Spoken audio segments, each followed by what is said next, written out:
संध्याकाळ होऊन अंधार पडायला आला होता आणि मी दरवाजात बसून वाट पाहत होते की माझी आई कधी घरी येईल आणि कधी मला पोटभर जेवायला मिळेल.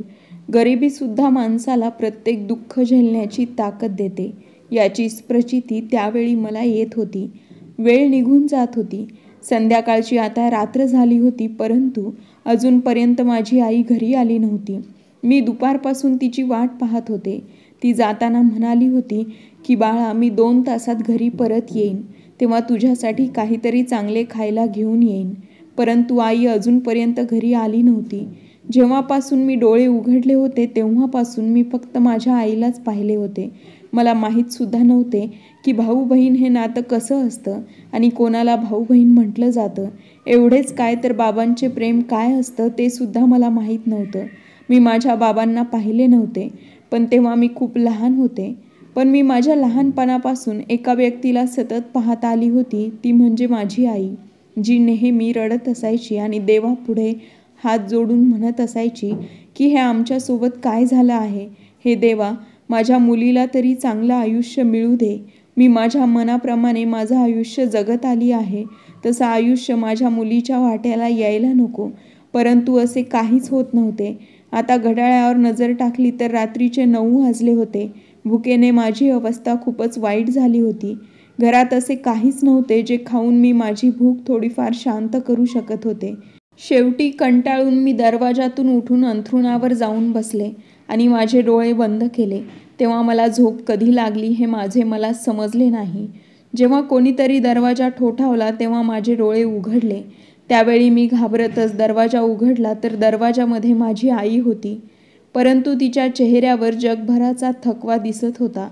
मी लगेचच आईला आधार दिला, कारण ती सुद्धा माझ्यासारखीच उपाशी आणि तहानलेली वाटत होती. मी लगेचच तिला प्रश्न केला की आई, तू कुठे गेली होतीस? मी तुझी कधीपासून वाट पाहत होते. तू जाताना तर म्हणाली होतीस की मी 2 तासात परत येते, पण पूर्ण दिवस गेला, आता रात्र झाली. माझी भुकेने अवस्था खूपच वाईट झाली आहे. माझे बोलणे ऐकल्याबरोबर आईने तिचा हळुवार हात प्रेमाने माझ्या चेहऱ्यावर फिरवला आणि म्हणाली, बाळा, तू चिंता करू नकोस. जोपर्यंत मी जिवंत आहे ना, तोपर्यंत मी तुला कधीच उपाशी राहू देणार नाही. पण आज मला माफ कर, मला यायला थोडा उशीर झाला. तिने लगेचच एक पिशवी माझ्या हातात दिली आणि म्हणाली, यामध्ये समोसे आणि जिलेबी घेऊन आले आहे. ते एका प्लेटमध्ये काढून घे, मग पटकन आपण दोघी बसून ते खाऊया. आईला मी आता रूममध्ये घेऊन आली होती. मग पटकन मी गरमागरम समोसे आणि जिलेबी प्लेटमध्ये काढली. त्यावेळी मला खूप भूक लागली होती, त्यामुळे भुकेव्यतिरिक्त मला काही सुचत नव्हते. मी पाहत होते की माझी आई खूप थकली होती. ती एवढी थकली होती की त्या थकव्यामुळे तिला नीट खातासुद्धा येत नव्हते. पण आईने एवढे समोसे आणि जिलेबी आणली होती की ते खाऊन माझं पूर्ण पोट भरलं. परंतु माझ्या आईने काहीच खाल्ले नव्हते. मग मी अगदी हळू आवाजात आईला विचारले, आई, तू कुठे गेली होतीस? आई म्हणाली, बाळा, मी फक्त तुझ्यासाठी खाण्याची व्यवस्था करण्यासाठी गेले होते. आज गेले होते तशी उद्यासुद्धा जाईन, परंतु तू उद्या माझी वाट बघू नको, मला उशीर होईल. तेव्हा मी आईला म्हणाले, आई, तू हे काय बोलत आहेस? मला काहीच समजत नाही. तुझ्याकडे तर पैसे नव्हते, मग तू हे सर्व कसं घेऊन आलीस? मला माहीत होते माझी आई कुठून ना कुठून हे मागून घेऊन आली असेल, कारण आमच्या घरची अवस्था खूपच खराब होती. माझी आई शिलाई मशीनचे काम करत होती. परंतु एक दिवस आमच्या घरामध्ये चोर शिरले. तसेही आम्ही गरीब लोक असल्याकारणाने आमच्या घरामध्ये कोणतीच किमती वस्तू नव्हती. घरामध्ये थोडेफार सामान आणि थोडेफार कपडे आणि थोडीफार भांडी होती. त्या सर्व वस्तू आम्ही दोघी मायलेकी वापरत होतो. आमच्या घरामध्ये जर कोणती किमती वस्तू असेल तर ती म्हणजे माझ्या आईचा रोजगार, म्हणजेच तिची शिलाई मशीन. तेव्हा चोराने आमचा रोजगार चोरून नेला. त्यांनी ती मशीन नेऊन कुठेतरी विकून त्यातून थोडेफार पैसे कमावले असतील, परंतु त्यांना हे माहीत नव्हते की आमच्या पूर्ण आयुष्याची कमाई ते आमच्याकडून ओरबाडून घेऊन गेले होते. तेव्हापासून माझी आई खूपच उदास राहत होती आणि आमच्याकडे एवढे सुद्धा पैसे नव्हते की आम्ही दुसरी शिलाई मशीन विकत घेऊ शकू. आता शिलाई मशीन नाही म्हटल्यावर लोक कपडे तरी कसे शिवायला देणार?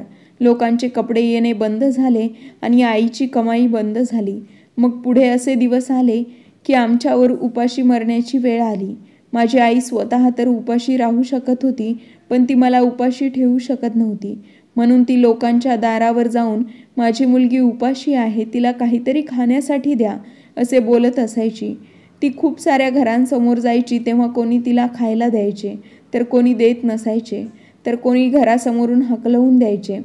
पण आईला कुठे ना कुठे थोडेफार जेवण मिळायचे तेव्हा ती लगेचच ते जेवण घेऊन घरी यायची. मग आम्ही दोघी मिळून जे काही मिळेल ते खाऊन पोट भरायचो. पण आज आईने एक विचित्र गोष्ट सांगितली. ती म्हणाली की आज मी मागच्या गल्लीत एका महिलेच्या दारात गेले होते तेव्हा ती म्हणाली, ताई तुला खायला देऊ शकते, पण तू रोज इथे जेवण मागायला येतेस. जर तुला स्वतःच्या मुलीच्या पोटाची एवढीच काळजी असेल तर तू लोकांच्या घरी काम कर, त्यामुळे तुला पैसेही मिळतील आणि शिल्लक राहिलेलं जेवणसुद्धा मिळेल. तुझे हातपाय अजून धडधाकट आहेत, तू अजूनही एवढी वृद्ध झालेली नाहीस की तू भीक मागून तुझं पोट भरावेस. मी मागच्या 1 वर्षापासून तुला पाहते आहे. जर तुझ्या घरामध्ये चोरी झाली असेल तर याचा अर्थ असा नाही की तू हिंमत हारून जावीस. मेहनत करणाऱ्यांसोबत देव नेहमीच असतो. आई पुढे म्हणाली की तेव्हाच मला जाणीव झाली की माझे हातपाय अजून धडधाकट आहेत, तरीसुद्धा मी भीक का मागत आहे. हा विचार आईच्या डोक्यात येताच आई म्हणाली, मी त्याच दिवशी बोलले आणि तिला म्हणाले, तू मला तुझ्या घरात काम करू देशील का? मी तुझ्या घरातील सर्व काम करून देते, मग तू मला पैसे देशील का? ती म्हणाली, हो, जर तू माझ्या घरची भांडी झाडूपोछा केलास तर मी तुला संध्याकाळपर्यंत तू केलेल्या कामाचा मोबदला तुला देईन. त्या मुलीने माझ्या आईकडून पूर्ण दिवसभरातील सर्व काम करून घेतले. त्यानंतर संध्याकाळी तिने आईला 300 रुपये दिले. त्याच 300 रुपयातून आई घरी येताना समोसे आणि जिलेबी आणली होती. पण त्या दिवशी खूपच वाईट वाटत होते आणि मी विचार करत होते की शेवटी हे कधीपर्यंत चालू राहणार आणि कधीपर्यंत आपण असे आयुष्य जगत राहणार. आपल्या आयुष्यामध्ये कधी सुखाने 2 वेळचं जेवण मिळेल हा विचार करून मी आणि माझी आई रडत होतो. पण वेळ अशीच निघून गेली. माझी आई रोज त्या घरामध्ये जाऊन काम करत होती, त्यामुळे आता आई मला रात्रीचं घरी भेटत असायची, नाहीतर एकदम सकाळी. त्याच दरम्यान मी एक विचित्र घटना पाहिली. ती अशी होती की आमच्या इथे एक वयोवृद्ध महिला यायची. तिचं वय साधारण 65 वर्ष असेल. ती महिला कोण होती तिला मी ओळखत नव्हते. ती वर्षातून 1-2दा येत असायची आणि माझ्या आईला काही पैसे देऊन निघून जात असायची. जेव्हा मी माझ्या आईला विचारायचे की आई ती वयोवृद्ध महिला कोण आहे, तेव्हा आई मला काही सांगायची नाही. पण आता ती वयोवृद्ध महिला माझ्या आईच्या मागे आली होती. प्रत्येक वेळी ती तिचा चेहरा लपवत असायची, त्यामुळे मला फक्त तिचं शरीर दिसत असायचं. पण आज मला तिचा चेहरा दिसला. आज जेव्हा ती तिच्या कारमधून उतरून आमच्या घराकडे येत होती तेव्हा मी तिला आमच्या घराच्या टेरेसवरून पाहिले होते. मी लगेचच दार उघडायला गेले तेव्हा तिने माझ्यावर नजर टाकली आणि लगेच तिचा चेहरा लपवण्याचा प्रयत्न करू लागली. तेव्हा मी म्हणाले, तुम्हाला तुमचा चेहरा लपवण्याची गरज नाही. मी तुमचा चेहरा पाहिला आहे. तुम्ही माझ्यापासून काय लपवत आहात आणि तुम्ही कोण आहात? माझी आई तर तुमच्याविषयी काही सांगत नाही. ती घाबरली आणि म्हणाली, अशी गोष्ट नाही बाळा, मी तुझ्या आईच्या ओळखीतील आहे. हे पैसे घे आणि तुझ्या आईला दे. मी पुन्हा तिला विचारले, तुम्ही कोण आहात? तुम्ही प्रत्येक वेळेला आमची मदत करण्यासाठी इथे येता, तेव्हा आम्हाला थोडे पैसे देऊन निघून जाता आणि तुम्ही एवढ्या दिवसांनी इथे काय येता? त्या महिलेने माझ्या कोणत्याच प्रश्नाचे उत्तर दिले नाही. ती अशीच तिथून जाऊ लागली. मी तिला विचारण्याचा खूप प्रयत्न केला की तुम्ही कोण आहात, पण तिने एकदासुद्धा तिच्याविषयी मला काहीच सांगितले नाही.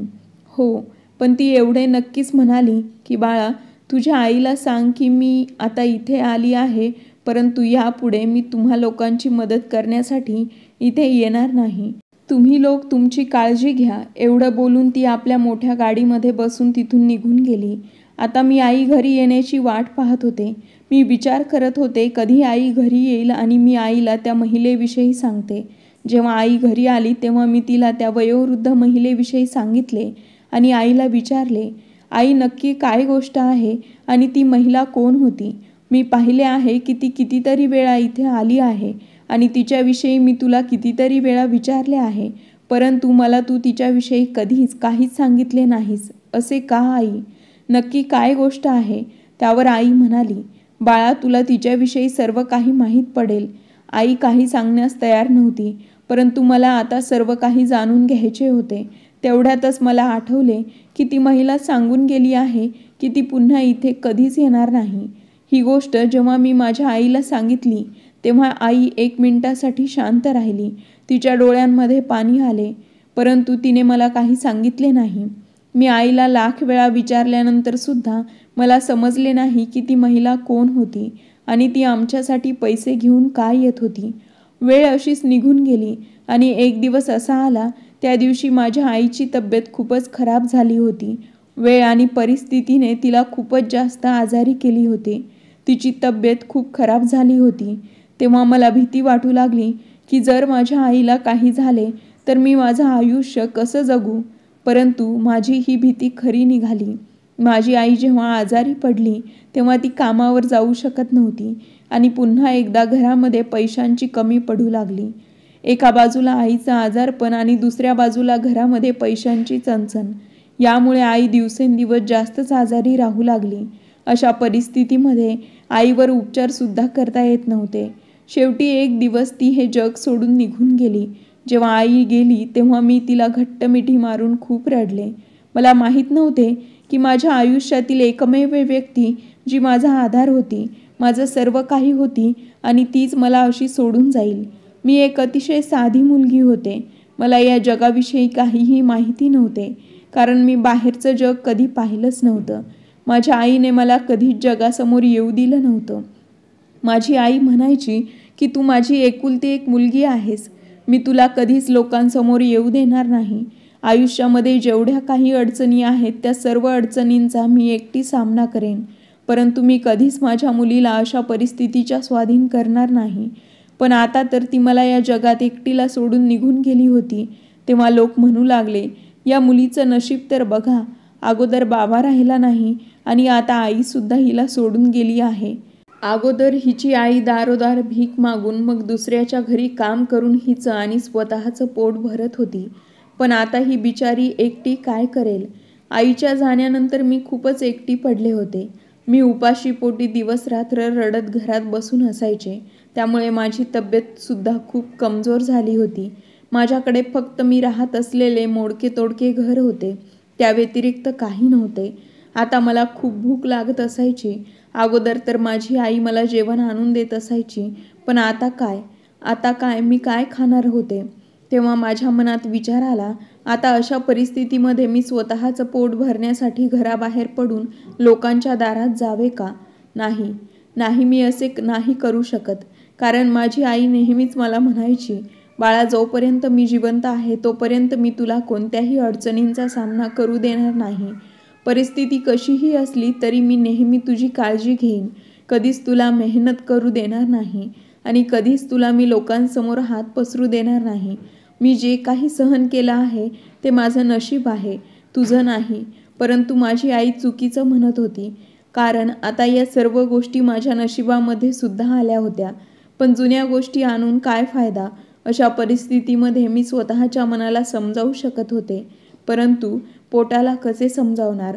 माझं पोट तर जेवण मागत होतं. मग मी विचार केला की मला सुद्धा माझ्या आईसारखे दुसऱ्यांच्या घरी जाऊन काम करायला हवे. कारण कधीपर्यंत मी अशी उपाशी राहणार होते. जर मी अशीच राहिले असते तर मी मरून गेले असते.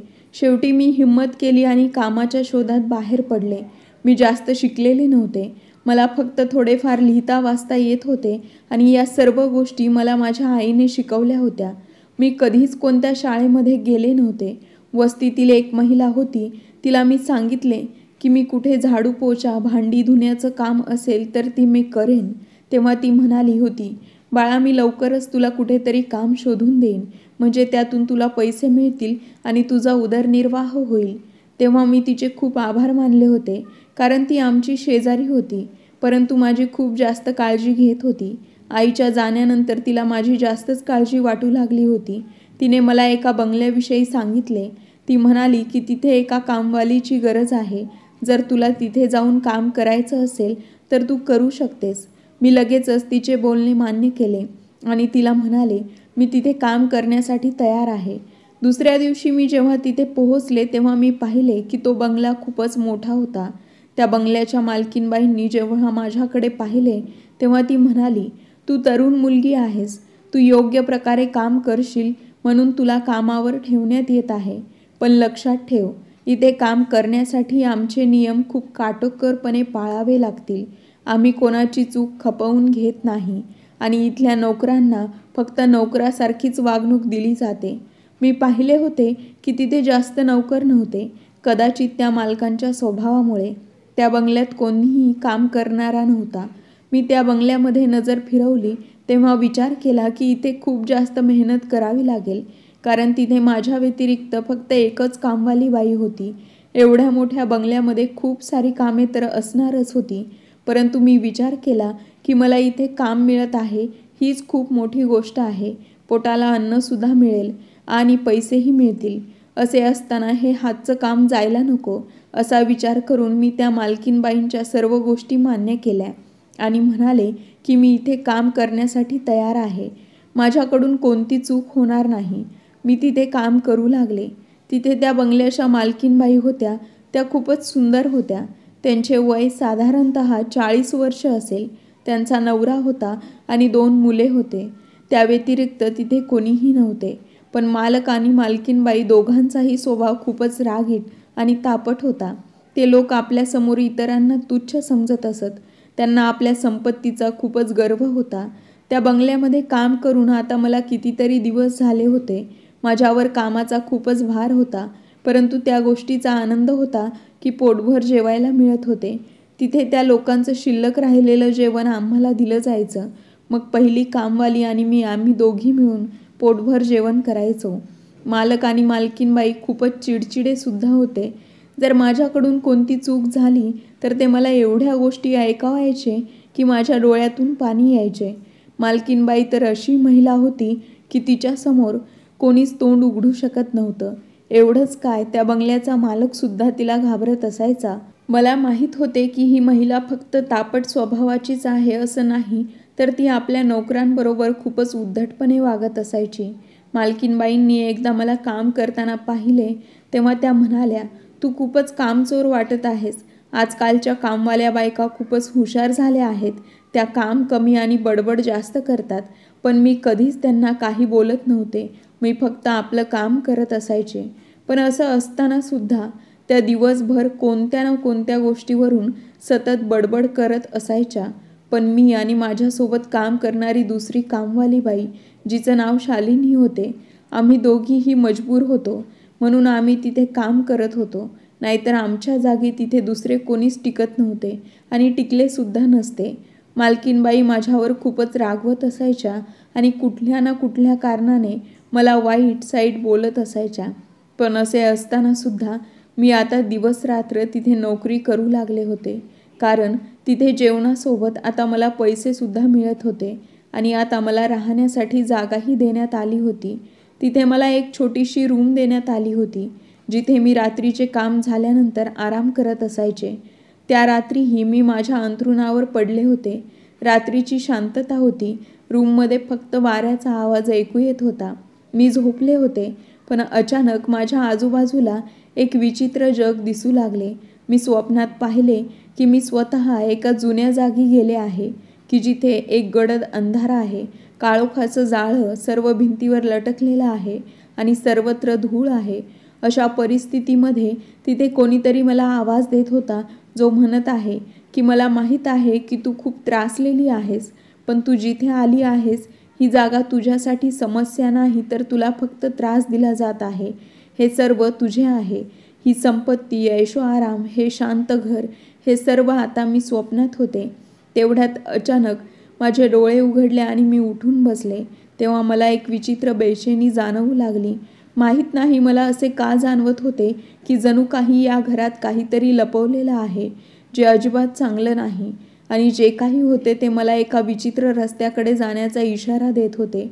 ते सर्व मी स्वप्नात पाहिले होते, परंतु जेव्हा मी या बंगल्यामध्ये काम करण्यासाठी आले होते तेव्हापासून मला काहीसे विचित्र वाटत होते. पण जेव्हापासून मी तिथे कायमची राहण्यासाठी त्या रूममध्ये आले तेव्हापासून मला अशा प्रकारची स्वप्न पडू लागली होती आणि स्वप्नात कोणीतरी मला सांगत असायचे की ही जागा तुझ्यासाठी खूपच आरामदायक जागा आहे. परंतु मला तर असे काही जाणवले नव्हते. मला तर इथे येऊन उठून लगेचच काम करण्यास सुरुवात करावी लागत होती. पण माझी आई असताना तिने कधीच मला लवकर उठवले नव्हते किंवा ती माझ्यासोबत मोठ्या आवाजात बोलली नव्हती. परंतु मालकीनबाईंच्या कामामध्ये 1 मिनिट उशीर झाला तर त्या पूर्ण दिवसभर मला ऐकवत असायच्या. अशा वेळी मात्र मला माझ्या आईची आठवण येत असायची. मी विचार करत असायची, माझ्या आईने कधीच मला मारले नाही, ती कधीच माझ्यावर ओरडली नाही. पण ही महिला तर हिच्या तोंडाला येईल ते मला बोलते. तिचा नवरासुद्धा अशाच प्रकारचा माणूस होता. तो आपल्या घरात काम करणाऱ्या माणसांना जनावर समजून त्याप्रमाणे वागणूक देत असायचा. जर एखादे काम करण्यामध्ये चुकी झाली किंवा उशीर झाला तर सतत आम्हाला कामावरून काढण्याची धमकी दिली जात असायची. एक दिवस मालक आणि मालकीनबाई बंगल्याबाहेर गेल्या होत्या. दिवाळी येणार होती म्हणून मी पूर्ण बंगल्याच्या साफसफाईचा आदेश देण्यात आला होता. मी खाली खोल्या साफ करत होते आणि शालिनी साफसफाई करायला वरच्या मजल्यावर गेली होती. खालच्या बाजूला एक जुनी स्टोर रूम होती. तिथून साफसफाईला सुरुवात करावी असे मला वाटले, म्हणून स्टोर रूमचा दरवाजा उघडून मी आत शिरले. ती जागा साफ करत असताना अचानक माझी नजर बाजूला ठेवलेल्या खुर्च्यांच्या ढिगाऱ्यावर पडली. तिथे जुन्या आणि तुटलेल्या खुर्च्या पडलेल्या होत्या. मी त्या खुर्च्या एका बाजूला गोळा करू लागले. तेवढ्यात अचानक माझी नजर एका जागेवर पडली. तेव्हा मला आश्चर्याचा धक्काच बसला. त्या खुर्च्यांच्या पाठीमागे एक छोटासा लाकडी दरवाजा बनवलेला होता. पण हा दरवाजा स्टोर रूममध्ये का बनवण्यात आला होता? तो दरवाजा पाहिल्यानंतर मी इकडे तिकडे पाहिले, कारण त्या दरवाजाजवळ जाताना आपल्याला काही अडचण तर येणार नाही ना, हे मी पाहत होते. त्याचे खरे कारण तो दरवाजा पाहून मला खूप वाईट वाटू लागले होते की तो दरवाजा उघडून आतमध्ये काय आहे हे मला पाहायचे होते. सुरुवातीला मला असे वाटले होते की तो एक छोटंसं कपाट असेल, परंतु जेव्हा मी तो दरवाजा उघडला तेव्हा माझ्या पायाखालची जमीनच सरकली. कारण तो छोटासा लाकडाचा दरवाजा कोणते कपाट नव्हते, तर तो एक रस्ता होता जो खालच्या बाजूला जात होता. तिथे खाली जाणाऱ्या पायऱ्या दिसत होत्या. याचा अर्थ तो रस्ता कुठेतरी जात होता. मी विचार केला की इथून पुढे जाऊन पाहूया की हा रस्ता नक्की कुठे जात आहे. मी त्या दरवाजातून आतमध्ये गेले. मी पायऱ्या उतरत खालच्या दिशेने जात राहिले. पण जेव्हा मी खाली जात होते तेव्हा माझ्या पायाखालची जमीनच सरकली. कारण मला आठवले की ही तीच जागा होती जी माझ्या स्वप्नामध्ये पाहिलेली होती. चारही बाजूंना कोळ्याचे जाळे लटकलेले होते. अंधार होता. ती खोली पडीक होती असे वाटत होते की कितीतरी दिवसांपासून इकडे कोणीच आलेले नाही. मी दीर्घ श्वास घेतला. मला आता भीती वाटत होती. मला वाटत होते जर कोणी इकडे आले आणि मला पाहिले तर गडबड होईल. मला खाली जायला नको. मी जसजशी एक पायरी खाली उतरत होते तसतसे मला जाणवत होते की आतमध्ये कोणीतरी आहे. मी खोलीत उतरल्यानंतर मला एक छोटीशी खोली आतमध्ये दिसली. त्या खोलीचा दरवाजा बंद होता, परंतु जेव्हा मी दरवाजाला हात लावला तेव्हा तो दरवाजा लगेचच उघडला होता. तो दरवाजा अशा पद्धतीने उघडला की जणू कोणीतरी माझी वाटच पाहत होतं आणि त्याने दरवाजा उघडला असावा. पण तसे काहीच नव्हते. पण एक गोष्ट नक्की होती की तो दरवाजा उघडल्याबरोबर मला एक आवाज ऐकायला आला, कोण आहे तिथे? मला इथून बाहेर काढा. तेव्हा मी खूप घाबरले की एवढ्या अंधाऱ्या खोलीमध्ये कोण आहे. जेव्हा मी 2 पावले पुढे टाकून त्या खोलीमध्ये गेले तेव्हा मला खूप मोठा धक्का बसला. कारण तिथे तर तीच वयोवृद्ध महिला होती जी माझ्या आईला भेटायला येत असायची आणि तिला पैसे देऊन जात असायची. मी लगेचच तिच्या जवळ गेली आणि म्हणाली, तुम्ही इथे कशा? आणि हे सर्व तुमच्यासोबत कोणी केले आहे? तेव्हा ती वयोवृद्ध महिला रडतच म्हणाली, बाळा तू आलीस? तू इथे कशी आलीस? तुला माहीत आहे का, माझे मन मला सांगत होते एक ना एक दिवस तुझं नशीब तुला इथे खेचून घेऊन येईलच. पण तुला या रस्त्याविषयी कसे समजले की मी इथे आहे आणि मला कैद करून ठेवले आहे? मग ती वयोवृद्ध महिला म्हणाली, बाळा तू त्या दिवशी मला विचारत होतीस ना की तुम्ही कोण आहात आणि तुम्ही तुमचा चेहरा लपवून इथे का येता? आता मी जास्त वेळ सत्य तुझ्यापासून लपवून ठेवू शकत नाही. मी तुझी आजी आहे बाळा, या घराची मालकीण. हे सर्व काही तुझ्या बाबांचे होते, परंतु ते त्यांच्याकडून हिसकावून घेण्यात आले आहे आणि तुला आणि तुझ्या आईला या घरातून बाहेर काढण्यात आले आहे. ती वयोवृद्ध महिला म्हणाली, बाळा मी खरं तेच सांगत आहे. जर मी खोटं बोलत असते तर नशिबाने तुला इथंपर्यंत खेचत आणलेच नसते. तुझे नशीबच तुला तुझे खरे घर तुला परत देण्यासाठी इथंपर्यंत घेऊन आले आहे. बाळा, तुझा जन्म ह्याच घरामध्ये झाला होता. तुझ्या आईने आणि मी तुला इथे आमच्या मांडीवर खेळवले होते. परंतु जेव्हा तू 4 महिन्यांची होतीस तेव्हा तुझ्या बाबांचा मृत्यू झाला. तुझ्या बाबांचा मृत्यू झाल्यानंतर त्यांच्या सावत्र भावाने तुला आणि तुझ्या आईला या घरातून बाहेर काढले आणि स्वतः मात्र तुझ्या बाबांच्या संपत्तीवर कब्जा करून बसला आहे. बाळा, मी खरंच सांगत आहे. मी तुझी आजी आहे, म्हणून मी तुझ्या आईला भेटण्यासाठी येत होते. माझे तुझ्या आईवर खूप प्रेम होते. मला माहीत नव्हते की माझा सावत्र मुलगा माझ्या सख्ख्या मुलाच्या सर्व संपत्तीवर कब्जा करून बसेल. खरं तर माझ्या नवऱ्याने म्हणजेच तुझ्या आजोबांनी कितीतरी वर्षांपूर्वी मी असताना सुद्धा दुसरे लग्न केले होते आणि त्या महिलेला तिच्या पहिल्या नवऱ्यापासून एक मुलगा होता. परंतु तुझ्या आजोबांचा सर्व कारभार तुझे बाबा सांभाळत होते, म्हणून तुझ्या आजोबांनी त्यांची सर्व संपत्ती आपल्या मुलाला म्हणजेच तुझ्या बाबांच्या नावावर केली होती, जो त्यांच्या संपत्तीचा खरा वारसदार होता.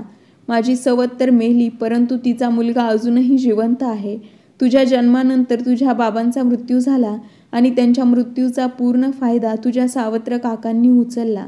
तुझे बाबा मेल्यानंतर त्यांनी तुझ्या आईला आणि तुला जबरदस्ती या घराच्या बाहेर काढले आणि कधीच इथे पाऊल ठेवायचे नाही असा दम दिला. मी या सर्व गोष्टी माझ्या डोळ्यांनी पाहत होते. तुझी आई सुरुवातीपासूनच माझी आवडती सून होती आणि तू माझी आवडती नात होतीस. मी तुला मांडीवर खेळवले होते. असे असताना मी तुम्हा दोघींना माझ्यापासून दूर कशी करू शकत होते? पण एक वेळ अशी आली की तुझ्या सावत्र काका आणि काकीने विचार केला की ते लोक तुम्हा मायलेकींना जीवानिशी मारणार, म्हणजे ही सर्व संपत्ती नकळत त्यांचीच होऊन जाईल.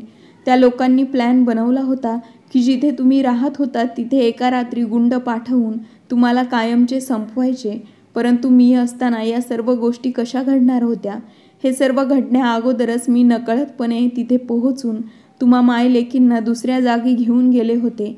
एक गोष्ट चांगली झाली की त्या दोघांचं प्लॅनिंग मी ऐकलं होतं, म्हणून मला या सर्व गोष्टी करता आल्या.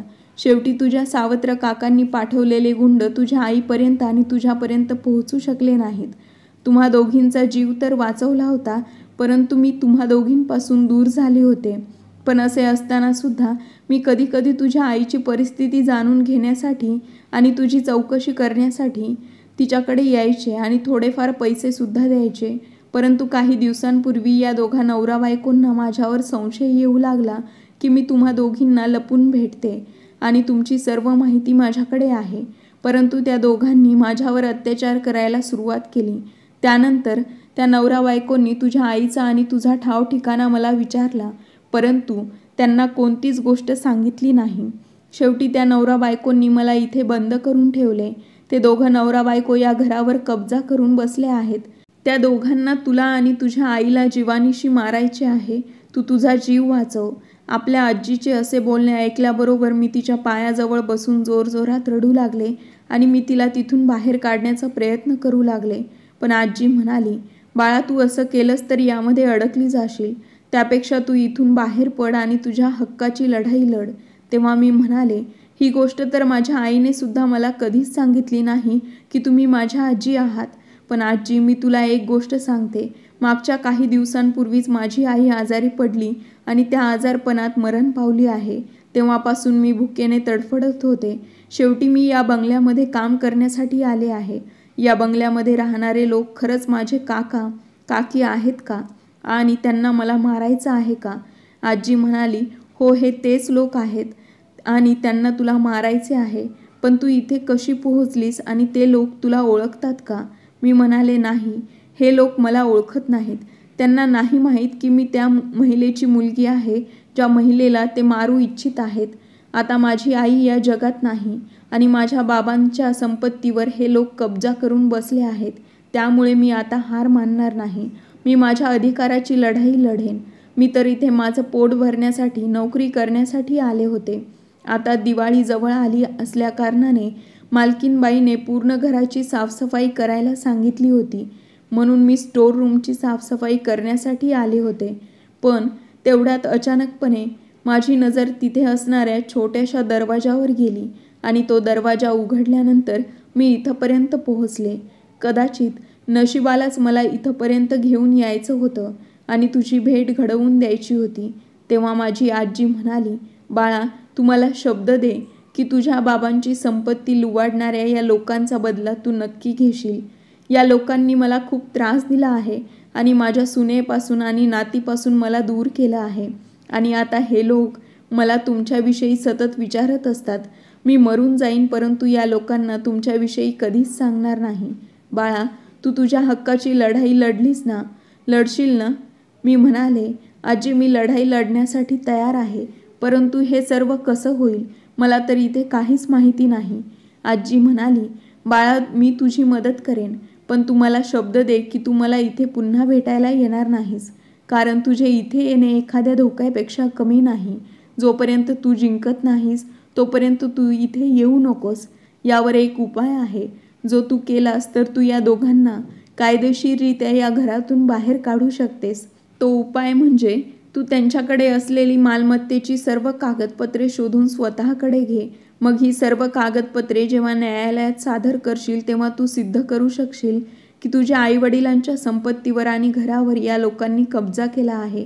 न्यायालयात मूळ कागदपत्रे सादर केल्यास ही सर्व मालमत्ता तुझ्या वडिलांची असल्याचे सिद्ध होईल आणि तू तुझ्या वडिलांची एकुलती एक मुलगी आहेस. त्यामुळे सर्व कायदेशीररित्या तुला दिले जाईल. आजीचे म्हणणे मला चांगलेच समजले होते. तेव्हा मी माझ्या आजीला शब्द दिला की मी तुला इथून नक्कीच बाहेर काढेन. माझ्या आईच्या मृत्यूची बातमी ऐकल्याबरोबर आजीला खूपच दुःख झाले होते, परंतु तिला माझ्याकडून जी अपेक्षा होती ती मी पूर्ण करू इच्छित होते. मी तिथून बाजूला गेले आणि दुसऱ्या कामामध्ये व्यस्त झाले. परंतु आता माझे त्या घरात राहणे आणि काम करणे एका वेगळ्याच गोष्टीसाठी होते. मला त्या घरात काम करायचे होते. ते काम करत असतानाच मला ओरिजिनल कागदपत्र माझ्या हातात घ्यायची होती. मी विचार करत होते की मी एक गरीब आणि बेवारस मुलगी होते. मला माहीत नव्हते की माझे नशीब या प्रकारे पलटले जाईल. या लोकांमुळे माझी आई आणि आम्ही गरिबीचे आयुष्य जगण्यासाठी मजबूर झालो होतो. परंतु सत्य कधीच लपून राहत नाही. आता सत्य समजल्यावर माझ्या आतमध्ये आग भडकू लागली होती, कारण याच लोकांनी माझ्या बाबांच्या मृत्यू झाल्यानंतर माझ्या आईला आणि मला बेघर केले होते. आणि हे तेच लोक होते ज्यांनी माझ्या आजीवर सुद्धा अत्याचार केले होते. त्यामुळे मी आता माझ्या प्लॅनवर लक्ष केंद्रित करण्यास सुरुवात केली होती. प्रत्येक श्रीमंत माणूस आपल्या संपत्तीचे कागदपत्र एकतर आपल्या घरातील तिजोरीमध्ये ठेवतो किंवा एखाद्या बँकेच्या तिजोरीमध्ये ठेवतो. त्यामुळे मला या लोकांचा पाठलाग करून हे पाहायचे होते की शेवटी त्यांनी सर्व कागदपत्रे कुठे ठेवली होती. परंतु हे काम कधी आणि कसे करू शकत होते हे मला समजत नव्हते. मला पूर्ण घराची झाडाझडती घ्यायची होती, म्हणून मी रात्री जेवणामध्ये झोपेच्या गोळ्या मिक्स केल्या. त्या झोपेच्या गोळ्या मी स्वतः जाऊन मेडिकल स्टोअरमधून घेऊन आले होते, कारण त्या घरातील किचनमध्ये लागणारे सामान मीच घेऊन येत असायचे. त्यामुळे माझ्यावर कुणाला शंका आली नाही. जेवण शालिनी बनवत असायची. शालिनीने जेव्हा रात्रीचे जेवण तयार केले तेव्हा मी गुपचूप त्या जेवणामध्ये झोपेच्या गोळ्या मिक्स केल्या. रात्रीचे जेवण झाल्यानंतर ते लोक गाढ झोपले तेव्हा मी घराची झाडाझडती चालू केली. शेवटी मला त्या सर्व फाईल स्टडी रूममधील एका कपाटामध्ये सापडल्या. ते लोक खूपच चालाख होते. त्या लोकांनी आपल्या स्वतःमध्ये कोणतेच कागदपत्र ठेवले नव्हते, तर स्टडी रूममध्ये जो कपाट होता त्या कपाटामध्ये सर्व पेपर्स ठेवले होते. खूप शोधल्यानंतर ते सर्व पेपर्स माझ्या हाती लागले होते. आजीने अगदी बरोबर सांगितले होते. त्या सर्व कागदपत्रांमध्ये माझ्या बाबांचे नाव लिहिलेले होते. माझ्या आईने मला माझ्या बाबांचे नाव सांगितले होते. माझ्या बाबांचा फोटो देखील मी पाहिलेला होता, परंतु मला ही गोष्ट माहीत नव्हती की माझे बाबा एवढे श्रीमंत माणूस होते. मला माहीत होते की जेव्हा सकाळी या लोकांना जाग येईल तेव्हा त्यांना लक्षात येईल की रात्री त्यांच्याबरोबर नक्कीच काहीतरी गडबड झाली आहे. म्हणून मी ते पेपर्स घेऊन मी त्या घरातून बाहेर पडले. परंतु त्या घरातून बाहेर पडण्याअगोदर मी ते काम केले जे करण्यापासून माझ्या आजीने मला नकार दिला होता. पण आता मी यशाच्या उंबरठ्यावर पोहोचले होते, म्हणूनच आजीला त्या तळघरातून सोडवायला मी तिथे गेले होते. मी कागदपत्र आजीला दाखवली तेव्हा तिच्या आनंदाला पारावारच उरला नाही. आजीने लगेचच मला मिठी मारली आणि म्हणाली, मला अपेक्षाच नव्हती की तू मला इथून बाहेर काढशील. तेव्हा मी माझ्या आजीला म्हणाले, आपण लवकरच इथून बाहेर पडूया. नाहीतर कोणीतरी आपल्याला पाहिलं तर खूप मोठी गडबड होईल.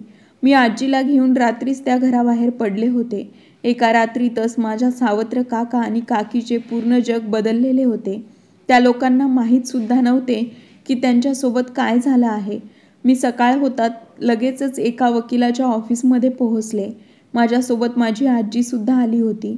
मला माझ्या बाबांची संपत्ती हवी होती, म्हणून आता माझा आवाज मजबूत झाला होता. मी एखाद्या कामवालीसारखी बोलत नव्हते, तर एका मालकाच्या मुलीच्या आवाजात बोलत होते. वकील साहेबांनी सर्व कागदपत्र नीट पाहिले आणि माझ्याकडे पाहत म्हणाले, जर खरंच हे पेपर्स खरे असतील तर कायद्यानुसार सर्व संपत्ती तुझी असेल.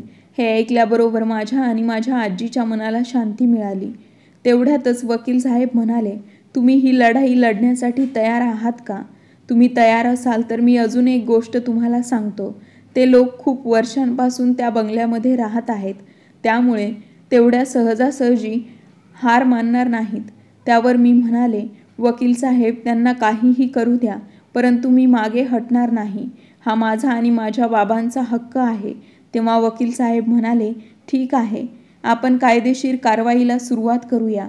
माझा सावत्र काका विनोद जाधव आणि त्याची बायको नीलम दोघांनीही खूप ताकद लावली होती. त्यांना काहीही करून ही केस जिंकायची होती.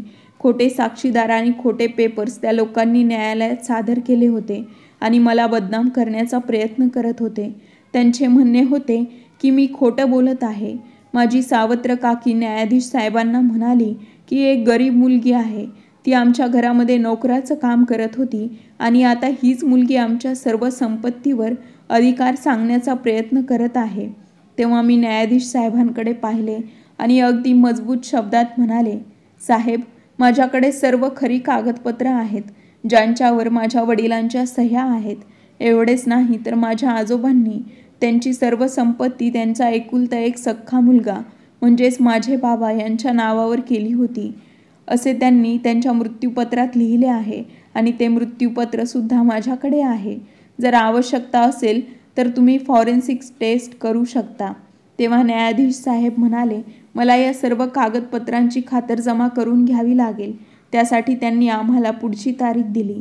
न्यायालयामधून बाहेर पडल्यानंतर माझी सावत्र काका आणि काकीच्या चेहऱ्यावरचा रंगच उडाला होता.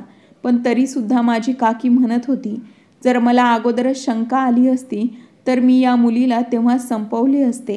तिचे असे बोलणे ऐकून मला राग आला आणि मी म्हणाले, माझ्यापासून मला कुणीही दूर करू शकत नाही. पुढची तारीख येण्या अगोदरच माझ्या सावत्र काकांनी मला संपवण्याचा प्रयत्न केला, परंतु त्यांचा हा प्लॅनसुद्धा यशस्वी झाला नाही. मी लगेचच त्यांच्या विरोधात पोलीस स्टेशनमध्ये तक्रार दाखल केली. तेव्हा पोलिसांनी माझ्या काकाला आणि काकीला अटक केली. त्यानंतर जेव्हा त्या दोघांना न्यायालयामध्ये हजर करण्यात आले, तेव्हा आम्ही सादर केलेले सर्व कागदपत्रे खरे असल्याचे न्यायाधीश साहेबांनी सांगितले. पण त्यासोबतच माझ्या आजीने सुद्धा न्यायाधीश साहेबांसमोर माझ्या बाजूने जबाब दिला. त्यामुळे मला जीवे मारण्याचा प्रयत्न केल्याकारणाने आणि माझ्या बाबांच्या संपत्तीवर कब्जा करून आम्हाला मायलेकींना घराबाहेर काढले, तसेच आजीवर अत्याचार केले, आमचा मानसिक छळ केला गेला. या सर्व आरोपाखाली माझ्या सावत्र काकाला आणि काकीला शिक्षा ठोठावण्यात आली. आता त्या बंगल्याचा ताबा माझ्याकडे आला होता. मी आणि माझी आजी, आता आम्ही दोघी ही केस जिंकल्यामुळे खूपच आनंदात होतो, कारण ही केस जिंकण्यासाठी देवानेच आम्हाला साथ दिली होती. म्हणून आम्ही दोघीही देवाचे आभार मानत होतो आणि माझ्या बाबांचे घर आज माझ्या ताब्यात होते. एका श्रीमंत कुटुंबात जन्मलेल्या मुलीला आपले तारुण्य गरिबीत जगावे लागले, परंतु त्यानंतर का होईना तिला तिचा हक्क मिळाला. यावरून एकच गोष्ट स्पष्ट होते की देवाच्या दारामध्ये उशिरा का होईना पण प्रत्येकाला न्याय मिळतोच आणि अपराध्याला शिक्षाही होतेच. कथा आवडली असेल तर लाईक आणि शेअर करा आणि चॅनलला सबस्क्राईब करायला विसरू नका. भेटूया नवीन एका व्हिडिओमध्ये नवीन एका कथेसह.